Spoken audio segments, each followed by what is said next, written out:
सभी को मेरा नमस्कार। सबसे पहले मैं आप सभी का धन्यवाद करना चाहूंगी, आप सभी का, मंच पर बैठे सभी वरिष्ठ साथियों का। ऐसे समय में आप सभी का साथ देने का बहुत बहुत धन्यवाद। अभी तक आप सभी अब तक समझ तो गए होंगे कि दिल्ली के मुख्यमंत्री अरविंद केजरीवाल को एक गहरे राजनीतिक षड्यंत्र के तहत जेल में डाला हुआ है। सबसे पहले मार्च में लोकसभा चुनाव से जस्ट पहले ईडी ने दिल्ली के सीएम को जेल में डाल दिया, एक बयान के ऊपर, बिना किसी सबूत के। बयान है एनडीए के सांसद मगुंटा रेड्डी का। मगुंटा रेड्डी सिर्फ एक बार सीएम से मिले थे। उनको कोई चैरिटेबल ट्रस्ट खोलनी थी दिल्ली में, उसकी जमीन के लिए वो सीएम से मिलने गए थे। इस मुलाकात को ईडी ने घुमा दिया। ईडी ने उनके बेटे, सांसद के बेटे को जेल में डाल दिया, 5 महीने तक जेल में रखा। इस बीच उनकी मम्मी, माताजी बीमार हो गई। उनकी पत्नी ने आत्महत्या की कोशिश की। अब ईडी ने उनसे कहा, आप अरविंद केजरीवाल पर इल्जाम लगाओ, उन्होंने आपसे 100 करोड़ रुपए मांगे थे। डील हो गई दोनों में, झूठा बयान बन गया और अरविंद केजरीवाल को अरेस्ट कर लिया ईडी ने। ईडी ऐसा क्यों करती? ईडी ऐसा इसलिए की क्योंकि ये किसी षड्यंत्र के तहत किया गया था, दबाव के तहत किया गया था। ट्रायल कोर्ट ने सीएम को बेल दे दी और कहा कि बेल का लॉलीपॉप देकर एक बयान पर बिना सबूत के सीएम को गिरफ्तार किया गया और बेल मिल गई। तुरंत 2 एक्शन लिए गए केंद्र सरकार ने। पहला, ईडी अपने वकील के भाई के कोर्ट में, अब भाई तो भाई का ही साथ देगा, अपने भाई के वकील के कोर्ट में जाकर इस बेल पर स्टे ले आई। दूसरा, सीबीआई ने इन्हीं सांसद के बयान पर सीएम को गिरफ्तार कर लिया। मकसद कि सीएम को जेल में ही रखना है, उनको बाहर में नहीं निकलने देना।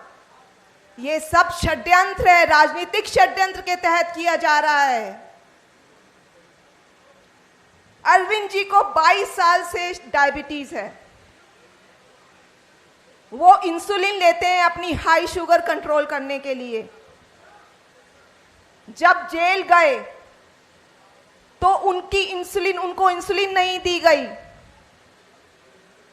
कोर्ट जाना पड़ा उनकी इंसुलिन दिलाने के लिए। इसका मतलब क्या हुआ?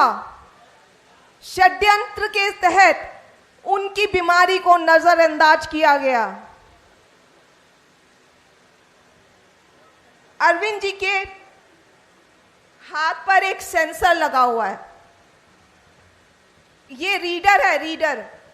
इस रीडर से, वो सेंसर से रीडिंग लेते हैं, जिससे शुगर का लेवल पता चलता है कि उनके शरीर में शुगर का क्या लेवल है।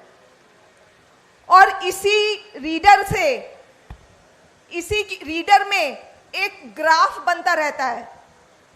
वो ग्राफ है इस तरह का, पूरा ग्राफ बनता है जिसमें पूरे दिन की शुगर लेवल रिकॉर्ड हो जाती है कि किस समय क्या शुगर लेवल था।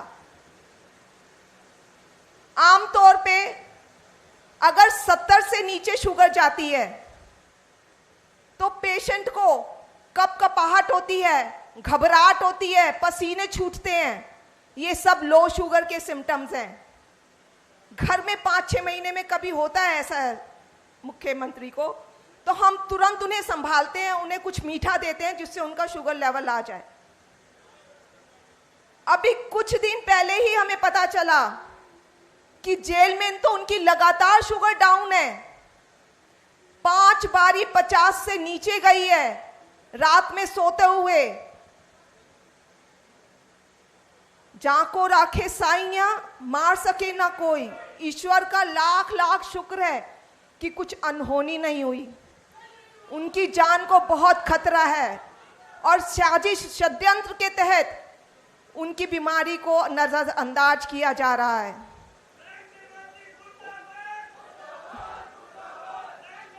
ऊपर से एलजी साहब ने अभी एक चिट्ठी लिखी है। वो चिट्ठी में कहते हैं, अपने सीएम पे इल्जाम लगाते हैं कि सीएम विलफुल्ली, मतलब जानबूझकर कम खा रहे हैं। क्या मजाक की बात है। मतलब वो खुद की जान खतरे में डाल रहे हैं कम खाकर। फिर दूसरी तरफ ये भी बोलते हैं कि सीएम इंसुलिन कम ले रहे हैं। मैं एलजी साहब को बताना चाहूंगी कि जब शुगर हाई होती है, इंसुलिन की जरूरत तब पड़ती है। उनकी पहले ही 50 से नीचे शुगर जा रही है, इंसुलिन लेके वो खुद को खत्म करना चाहेंगे। अब आप लोग बताइए, ये तानाशाही नहीं है, ये षड्यंत्र नहीं है क्या बीजेपी सरकार का?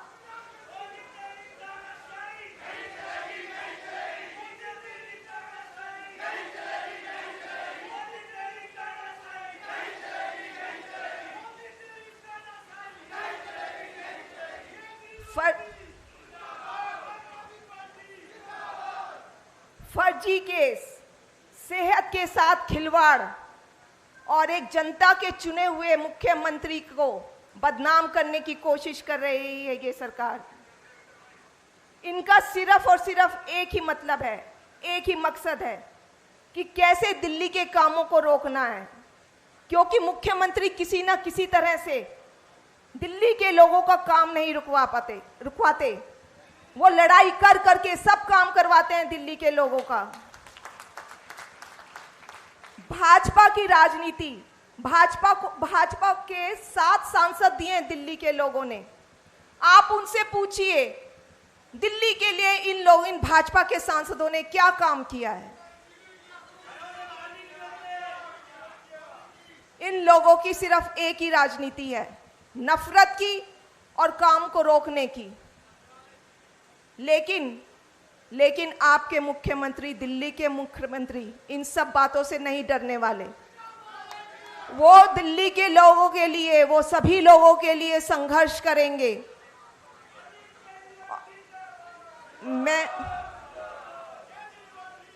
मैं 30 साल से उनके साथ हूं। मुझे पता है उनमें सेवा का कितना जज्बा है और मैं आशा करती हूं कि आप सब भी उनका साथ देंगे। धन्यवाद, नमस्कार।